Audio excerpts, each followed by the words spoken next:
ದಾವಣಗೆರೆಯಲ್ಲಿ ಪ್ರಚಾರದ ಜಟಾಪಟಿ ಇದ್ದು ಕಾಂಗ್ರೆಸ್ ಪಾಳ್ಯದಲ್ಲಿ ನಿಜವಾಗಿಯೂ ನಡೆದದ್ದೇನು? ಅಲ್ಪಸಂಖ್ಯಾತ ಕೈ ಮುಖಂಡರು ಪ್ರಚಾರ ನಡೆಸಿಲ್ವೇ?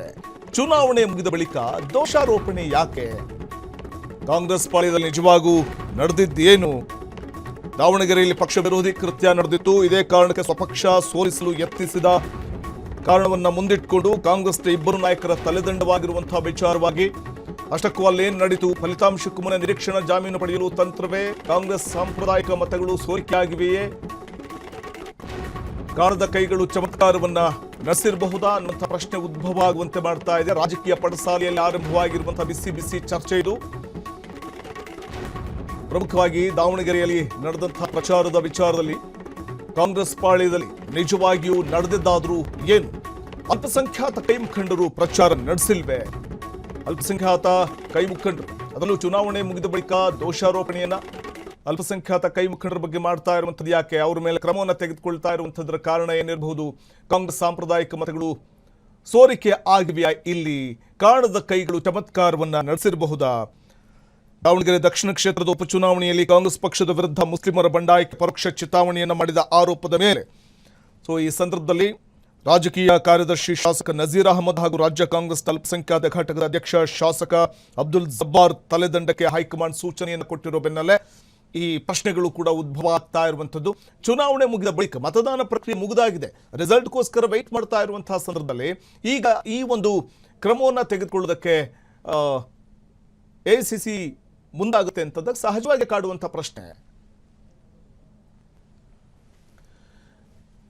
ಕೇರಳದ ಮಂಜೇಶ್ವರದಲ್ಲಿ ಎಸ್ಡಿಪಿಐ ಕಾಂಗ್ರೆಸ್ ಬೆಂಬಲ. ಚುನಾವಣಾ ಕಣದಿಂದ ಹಿಂದೆ ಸರಿದಿದ್ದ ಎಸ್ಡಿಪಿಐ ಅಭ್ಯರ್ಥಿ ರಾಜ್ಯದಲ್ಲಿ ಮಾತ್ರ ಪ್ರತ್ಯೇಕ ನಿಲುವನ್ನ ತಳೆದಿರುವಂತದ್ದು ಎಸ್ಡಿಪಿಐ. ದಾವಣಗೆರೆಯಲ್ಲಿ ಸ್ಪರ್ಧೆಯನ್ನ ಸಮರ್ಥಿಸಿಕೊಂಡಿತ್ತು ಎಸ್ಡಿಪಿಐ ಸ್ಪರ್ಧೆಯಿಂದ ಮುಸ್ಲಿಂ ಮತಗಳು ವಿಭಜನೆಯ ಆತಂಕ ಇದೆ.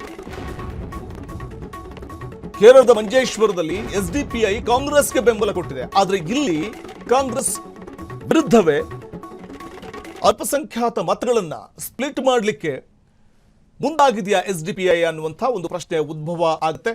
ಅಫ್ಜರ್ ಕೊಡ್ಲಿಪೇಟೆ ಎಸ್ಡಿಪಿಐ ಅಭ್ಯರ್ಥಿಯಾಗಿ ದಾವಣಗೆರೆ ದಕ್ಷಿಣ ಕ್ಷೇತ್ರದಲ್ಲಿ ಕಣದಲ್ಲಿದ್ದಾರೆ.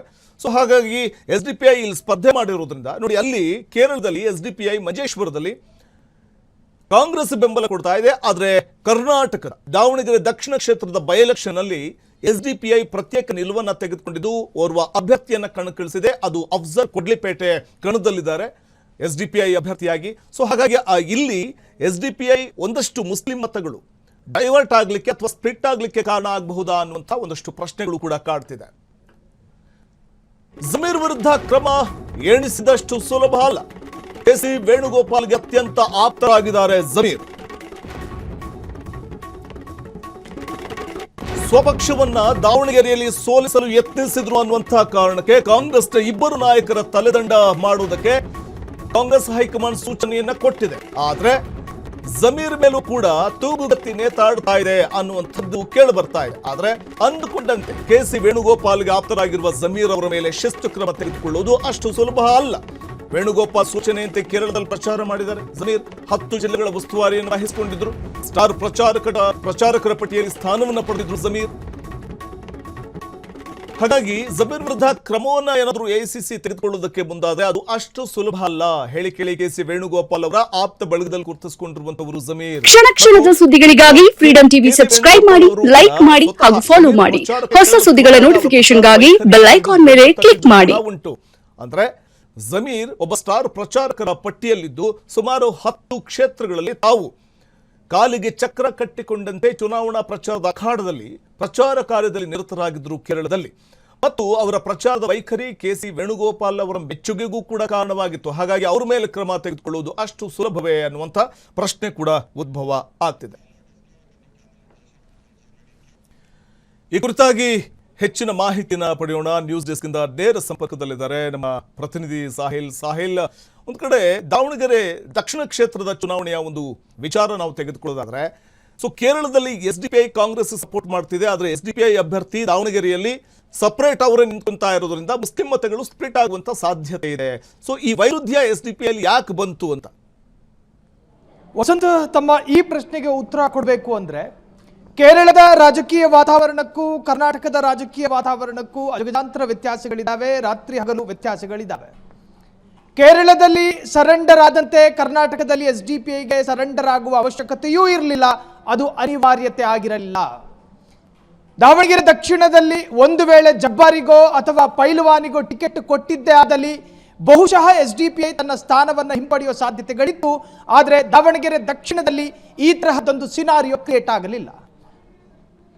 ಸೊ ಎಸ್ಡಿಪಿಐನ ಮೂಲ ಮಂತ್ರ ಇದ್ದಿದ್ದೇ ಸಮುದಾಯದ ಸಬಲೀಕರಣ.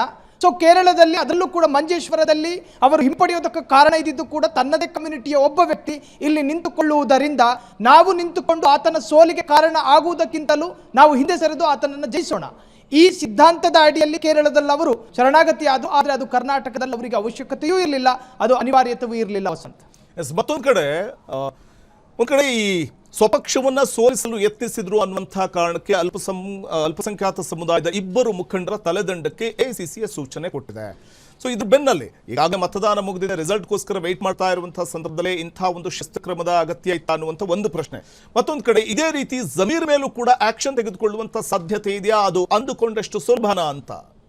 ವಸಂತ, ಸಾಂದರ್ಭಿಕವಾಗಿ ಒಂದು ಮಾತು, ಕಲ್ಲು ತೂರಿ ಮಾವಿನ ಹಣ್ಣನ್ನು ಕೆಡವಬಹುದೇ ಹೊರತಾಗಿ ಕಲ್ಲು ತೂರಿ ಹಳಸಿನಕಾಯಿಯನ್ನು ಕೆಡೋದಕ್ಕೆ ಸಾಧ್ಯ ಇಲ್ಲ ಅನ್ನುವಂಥದ್ದು. ಕಾರಣ ಇಲ್ಲಿ ಬೈ ಎಲೆಕ್ಷನ್ ನಡೆದು 58 ಗಂಟೆಗಳು ಮಾಸಿಲ್ಲ.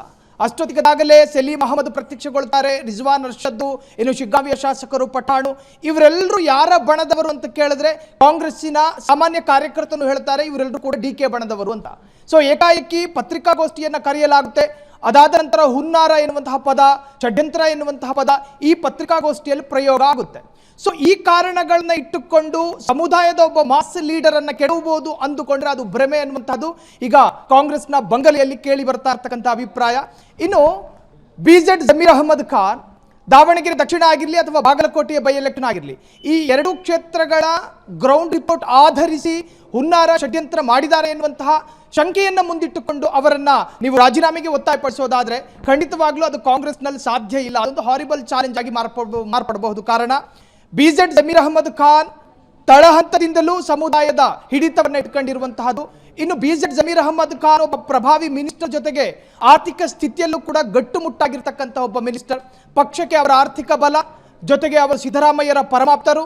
ಇನ್ನು ಇದಕ್ಕಿಂತಲೂ ವಿಶೇಷ ಅಂದರೆ ಎಐಸಿಸಿ ಸಂಘಟನಾ ಕಾರ್ಯದರ್ಶಿ KC ವೇಣುಗೋಪಾಲ್ ರಂತಹ ಪ್ರಭಾವಿ ವ್ಯಕ್ತಿಯ ಪರಮಾಪ್ತರು ಕೂಡ ಬಿಜೆಡ್ ಜಮೀರ್ ಅಹಮದ್ ಖಾನ್.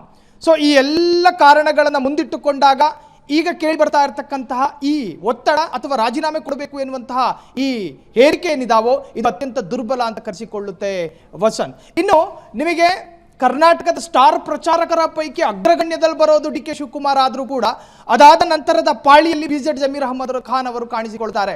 ಮಂಗಳೂರು ಅಥವಾ ದಕ್ಷಿಣ ಕನ್ನಡ ಜಿಲ್ಲೆ ಎನ್ನುವಂತಹ ಅತಿ ಸೂಕ್ಷ್ಮ ಜಿಲ್ಲೆಗಳಲ್ಲಿ ಮುಸ್ಲಿಂ ಮುಖಂಡರು ಬಂಡಾಯ ಎದ್ದು ಬಿಸಿ ತಲೆಯನ್ನು ಗೋಡೆಗೆ ಚುಚ್ಚಿಕೊಳ್ಳುವ ಸಂದರ್ಭ ಎದುರಾದಾಗ ಮೊದಲು ಕಾಂಗ್ರೆಸ್ಸಿಗೆ ನೆನಪಾಗೋದು ಬಿಜೆಡ್ ಜಮೀರ್ ಅಹಮದ್ ಖಾನ್.